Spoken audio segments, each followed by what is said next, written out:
Much awaited action packed thriller Bhairavam.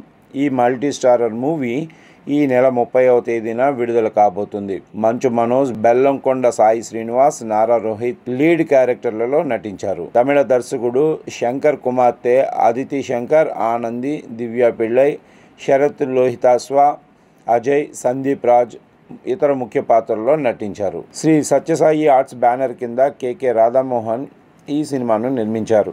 Vijay Kanakamedala ఈ సినిమాకు దర్శకత్వం వహించారు. తమిళంలో సూపర్ హిట్ అయిన గరుడన్ సినిమాకు ఈ సినిమా రీమేక్ గా తెరకెక్కుతున్నట్లు తెలుస్తుంది. నిన్న సాయంత్రం ట్రైలర్ రిలీజ్ అయింది. రూరల్ బ్యాక్ డ్రాప్ లో వారాహి అమ్మవారి ఆలయం ప్రధాన అంశంగా ఈ సినిమా తెరకెక్కింది.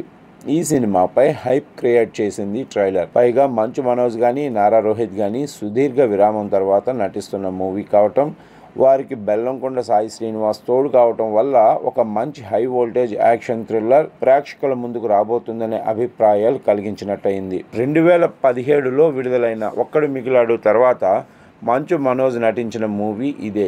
మధ్యలో ఇది నా లవ్ స్టోరీ, ఆపరేషన్ 2019లో కనిపించినప్పటికీ అవి క్యామియో రోల్స్ మాత్రమే. పూర్తి స్థాయిలో లీడ్ క్యారెక్టర్లో కనిపించాడు ఇందులో మంచు మనోజ్. మోహన్ బాబు, విష్ణుతో ఆస్తి తగాదాలు, పోలీస్ కేసులు, కోర్టు చుట్టూ తిరగడం వంటి పరిస్థితుల మధ్య ఈ సినిమాను పూర్తి చేశాడు మంచు మనోజ్. ఈ మూవీ ప్రీ రిలీజ్ ఈవెంట్ ప్రస్తుతం ఏలూరులో ఏర్పాటైంది. ఇందులో మంచు మనోజ్ తీవ్ర భావోద్వేగానికి గురయ్యాడు. స్టేజ్ మీదే కన్నీరు పెట్టుకున్నాడు.